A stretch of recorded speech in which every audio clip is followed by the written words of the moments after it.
Train late हो जाइथिला। राति प्राय 12टा हेब। गोटे सुंदर झील एकुटिया बसथिला। मु निजको रोकी पारलिनी। ता पाखु गली आउ ता पाखरे बसिली। ता सह कथा हेई मु ता कांधरे हाथ पकेदेली। से झील किछि भी कहिलानी। तापरे मु से झील को जाबुड़ी धरिली। आउ शीत राति से झील मो सहित जहा कला। मो ना मनोज। से दिन राति स्टेशन रे आउ केही भी नथिले। समय 10:30 हेब। मु एकुटिया बसिथिली। आउ गोटे दिन परे मो सांगर बाहागर। मु कटक रे चाकरी करे। सबु बेले काम रे व्यस्त रहुथिले मध्य पिला दिनर कथा को आगरे रखी ऑफिस रु छुट्टी नै बाहरी छी सांग घर को। पिला दिनर से सबु दिन केमिति भूली परिबी मु। कॉलेज पढ़ी बड़ चाकरी करबा आशा नै मु गाँ ठारू पाठ सारी कटक चली आस्थिली। मो पढ़ापढ़ी सरिबा परे मते गोटे बड़ कंपनी रे चाकरी मिलगला। किछि दिन परे गोटे भल घर ठीक करी बापा और माँ को आनी कटक रे सेटल हो गली। सहर रे रहिबा परे गाँ को जिबा आसीबा मोर पूरा कम हो गला। किंतु आज जेते बेले गाँ को जिबा सुजोग आसीछि मो निजको रोकी पारलिनी। पिला दिनर सब कथा आखि आगरे नाची उठिला। बापा माँ कठू अनुमति नहीं से गाँ को गली। कटक स्टेशन रे राति 10टारे पहुँची गली। 11टारे ट्रेन थिला। सेठी पहुँची मु जानिली जे बाटरे गोटे एक्सीडेंट हेइथिबा कारणरू ट्रेन लेट रे आसीबो।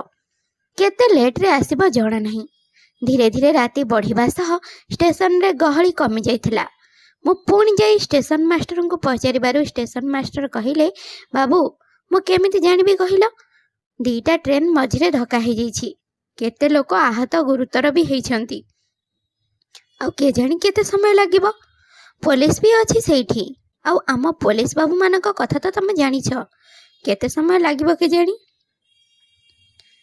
एमिति कही कही से स्टेशन मास्टर चली गले। मु भाबिली जदि घर को चली जीबी तेबे आउ गाँ को जाई परिबिनी। पुणी पिलादिन सांगर बाहागर रे न गले तो से मते खराब भाबिबो। से पुणी एते करी मते डाकिछि। ना जहा भी हो जेते डेरी हेउ पछे मु गाँ को आज निश्चय जीबी। एमिति भाबी बेंच पर बस पड़िली। राति आसी बहुत हेलाणी। मते टिके टिके डर भी लागुथाए। निद भी आसुथाए। किंतु सहर रे हेउथबा चोरी डकायती कथा मु भल से जानिछि। टिके आखि लागी गले मो मुंड तळु केते बेले बैग गायब हेइ जिवो मु जानि परिबिनी। राति बेलकु बेल बढ़िबारे लागिथिला। एपटे मते निद भी लागुथिला। पाखरे केही नहंती कथाबार्ता हेइ समय काटिबाकू। केते समय आ फोन देखिबी। फोन रे चार्ज भी कमी गलानी। जदि फोन स्विच ऑफ हे जिवो कथाबार्ता हेइ हबनी। भाभी भाभी चारिपटु अनेइली। हठात मो आखि पड़ीगला मो ठारू 2टा बेंच छाड़ी बसिथिबा गोटे सुंदरी झील उपरे। झीलटी चुप करी एका लୟରେ तळको चाहि रहिथिला। राति रे मु से झील को ठीक से देखि पार नथिली। मु मार्क करूची बहुत समय हेलानी किंतु से झील सेमिति ही तळको चाहि रहिछि। मु टिके डरी गली। एते राति रे एकुटिया झीलटा एठी काहेकि आसीबो? साथी रे आउ केही भी नहांती। पुणी ता व्यवहार किछि अजब लागुथिला। से आउ कोनोसी भूत नुहे तो? ए प्रश्न मो मन को बारंबार आसी भयभीत करुथिला। मो बहुत साहसर सहित से झीलटी को चाहिली। देखिली से झीलटी मत देखि हसुछि। मु तो पूरा आश्चर्य हो गली। तापरे झीलटी पाटी करी पचारला, ट्रेन विषय रे किछि सूचना पाइछंती कि? अपेक्षा करी करी भारी विरक्त लागलानी। एथर मते टिके आश्वस्ति लागिला किंतु मन रे टिके डर तो रहिला। तापरे मु से झीलटी को कहिली, स्टेशन मास्टर कहिले ट्रेन आसीबारे केते लेट हेबो कहि हबनी। झीलटी कहिला, ओ ठीक अछि कहि पुणी चुप हे गला। किछि समय परे झीलटी पुणी पचारला, आपण केउठी को जिबे? मु कहिली, आम गाँ को जाउछि, गोटे सांगर बाहागर अछि। आपण कोठी को जाउछंती? तापरे मु अनुभव कली जे मु जो झील सह कथा हेउछि से को भूत कि डाहाणी नुहे तो? से होछि गोटे साधारण झीलटी परी। पुणी भाबिली झीलटी मो सह एते भलरे कथा हेबाकू चेष्टा करुछि जेतेबेले मोर एमिति व्यवहार ठीक नुहे। एई कथा भाबी से झीलटी पाखु गली। झीलटी आसुथिबा देखि बेंच उपरे थुआ हैथिबा ता जिनिस बैगटी को तळे रखि देई बसिकी मते कहिला, प्लीज बसंतु। मु मध्य हसी थैंक यू कही से बेंच रे झीलटी पाखरे बस पड़िली। तापरे मु से झीलटीर मुह को अनेइली। गोरा मुहरे पड़ुथिबा चुटी धीरे धीरे आड़ेइथिबा ता हाथ ଆଉ ତାର ଚମକକୁ ଥିବା ଆଖି ସହିତ ହସ ଭରା ଥିବା ଓଠ ମୋ ହୃଦୟକୁ ଦୋହଲେଇ ଦେଉଥିଲା। ଶୀତ ରାତି। ମୁଁ ଧୀରେ ଧୀରେ ଚାରିଆଡ଼କୁ ଅନେଇଲି, ଦେଖିଲି କେହି କୁଆଡ଼େ ନାହାନ୍ତି। ତାପରେ ତା କାନ୍ଧ ଉପରେ ହାତ ପକେଇଦେଲି। ଝିଅଟି କିଛି ବି କହିଲାନି। ମୁଁ ଅନୁଭବ କଲି ଝିଅଟି ବୋଧେ ରାଜି। ତାପରେ ମୁଁ ତାକୁ ଜୋରସେ ଜାବୁଡ଼ିକି ଧରିଲି। ଝିଅଟି ମୋତେ ସାଙ୍ଗେ ସାଙ୍ଗେ ଜାବୁଡ଼ିକି ଧରିଲା। ଶୀତ ରାତିକୁ ମୁଁ ଆଉ ନିଜକୁ କଣ୍ଟ୍ରୋଲ କରିପାରିଲିନି। ଝିଅଟି କହିଲା, ପାଖରେ ଗୋଟେ ଲଜ୍ ଅଛି, ଯିବା? ମୁଁ ତ ପୁରା ଖୁସି ହେଇଗଲି। ତାପରେ ଆମେ ଦୁଇଜଣ ଗୋଟେ ହୋଟେଲକୁ ଯିବା ପାଇଁ ବାହାରିଲୁ। ସେହି ସମୟରେ ଷ୍ଟେସନ ମାଷ୍ଟର ଚାଲି ଆସିଲେ। ଆମେ ସେମାନଙ୍କୁ ଦେଖି ବସି ପଡ଼ିଲୁ। ଝିଅଟି ମୋତେ ହଠାତ୍ ଜୋରସେ ହଲେଇକି କହିଲା, କ'ଣ ହେଲା, କ'ଣ ଭାବୁଛନ୍ତି? ମୁଁ ଜାଣିପାରିଲି ଯେ ଏସବୁ ମୋର ଭାବନା ଥିଲା। ମୋତେ ଏଇଥିପାଇଁ ବହୁତ ଖରାପ ଲାଗିଲା, କାରଣ ମୁଁ ସେମିତି ନୁହେଁ। ମୁଁ ମନକୁ ମନ ଭାବୁଥାଏ, ସତରେ ଏ ଝିଅ ବହୁତ ସୁନ୍ଦର, କିନ୍ତୁ ଏ ମୁହଁଟି ଭାରି ଚିହ୍ନା ଲାଗୁଥିଲା। ସତରେ ଯେମିତି ସେ ଅଚିହ୍ନା ଝିଅଟିକୁ ସେ ଆଗରୁ ଚିହ୍ନିଛି। ସେତିକିବେଳେ ଝିଅଟି କହିଲା, ମୋର ଜଣେ ସାଙ୍ଗକୁ ଦେଖା କରିବାକୁ ଆସିଥିଲି। ସେ ପାରାଦୀପ ଯାଉଛନ୍ତି। ବାଟରେ ସେ ଷ୍ଟେସନରେ ଗାଡ଼ି ରହିଲେ ମୁଁ ତାଙ୍କୁ ଦେଖା କରିବି। ସେଥିପାଇଁ ଏଠାରେ ଅପେକ୍ଷା କରିଛି। ସେ ହେଉଛନ୍ତି ମୋ ପିଲାଦିନର ସାଙ୍ଗ।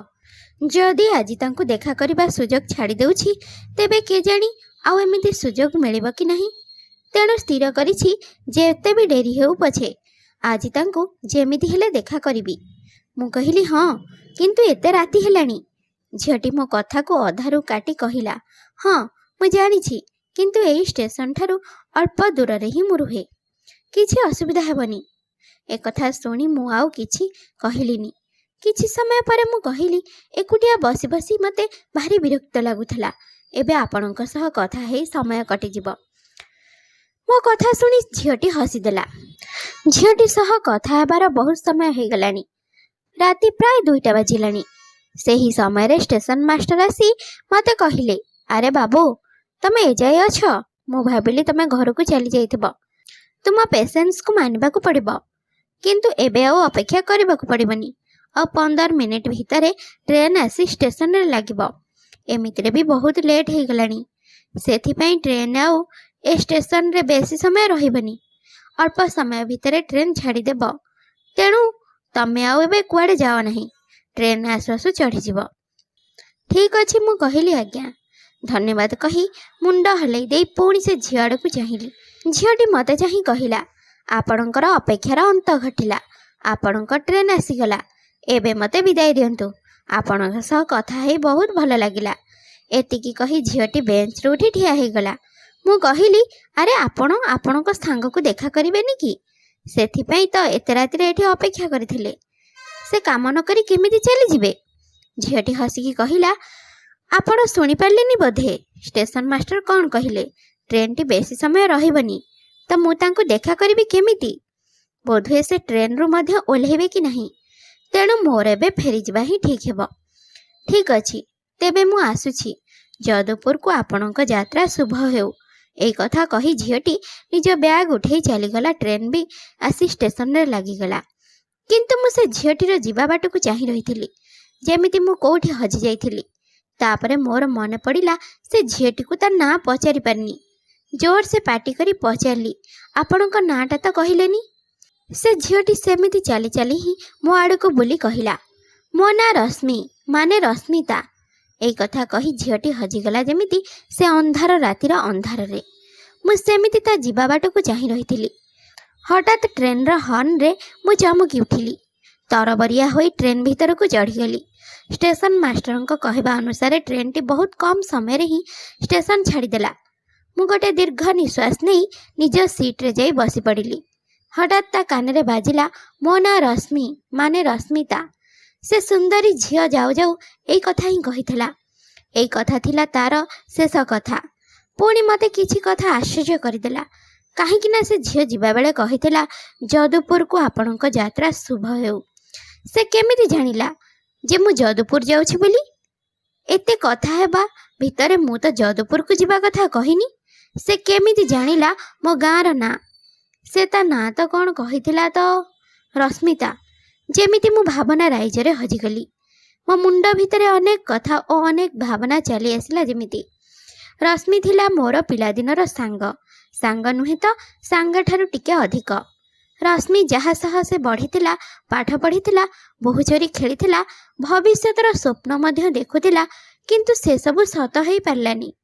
ନବମ ଶ୍ରେଣୀ ପରୀକ୍ଷା ପରେ ଛୁଟିରେ ମୁଁ ମାମୁଁ ଘରକୁ ଫେରିଲା ପରେ ସବୁକିଛି ଯେମିତି ଓଲଟି ଯାଇଥିଲା। କାରଣ ରଶ୍ମି ଆଉ ଏ ଦୁନିଆରେ ନଥିଲା। ପୋଖରୀରେ ଗାଧୋଉଥିବା ସମୟରେ କେମିତି କେଜାଣି ପାଣିରେ ବୁଡ଼ି ଯାଇଥିଲା। ତାକୁ ବାହାର କରିବା ବେଳକୁ ତା ଦେହରେ ଆଉ ଜୀବନ ନଥିଲା। ସେ ସବୁଦିନ ପାଇଁ ଆରପାରିକୁ ଚାଲି ଯାଇଥିଲା। ଏକଥା ମୋତେ ବହୁତ ବଡ଼ ଧକ୍କା ଦେଇଥିଲା। ମୋ ମନର ଦୁଃଖକୁ ନା ମୁଁ କାହାକୁ କହିପାରୁଥିଲି, ନା ମନ ଭିତରେ ରଖିପାରୁଥିଲି। ମୁଁ ପୁରା ଶାନ୍ତ ପଡ଼ିଯାଉଥିଲି। ନା ମୁଁ କାହା ସହ କଥା ହେଉଥିଲି, ନା ହସୁଥିଲି। ମୋ ସାଙ୍ଗସାଥି ସବୁ ଜାଣିଥିବାରୁ ମୋତେ ବହୁତ ବୁଝାସୁଝା କରିଥିଲେ। ବହୁତ କଷ୍ଟରେ ମୁଁ ରଶ୍ମିକୁ ଭୁଲି ପାଠ ପଢ଼ାରେ ଧ୍ୟାନ ଦେଇଥିଲି। ମୁଁ 10ମ ଶ୍ରେଣୀରେ ପାସ୍ କରି ପଢ଼ିବାକୁ ସହର ଚାଲିଗଲି। କଲେଜରେ ପଢ଼ାପଢ଼ି, ତାପରେ ଚାକିରିର ବ୍ୟସ୍ତତା ଭିତରେ ରଶ୍ମିକୁ ଭୁଲି ଯାଇଥିଲି। କିନ୍ତୁ ଆଜି ଏ ଝିଅଟି ଯେମିତି ସବୁ ସ୍ମୃତିକୁ ବାହାରକୁ କାଢ଼ି ଦେଇଥିଲା। ରଶ୍ମିକୁ ଶେଷ ସମୟରେ ମଧ୍ୟ ମୁଁ ତାକୁ ଦେଖିପାରିନଥିଲି। କିନ୍ତୁ ମୁଁ ଆଶ୍ଚର୍ଯ୍ୟ ହେଉଥିଲି କି ଏଇ ଝିଅ କେମିତି ମୋ ଗାଁ ନାଁ ଜାଣିଲା।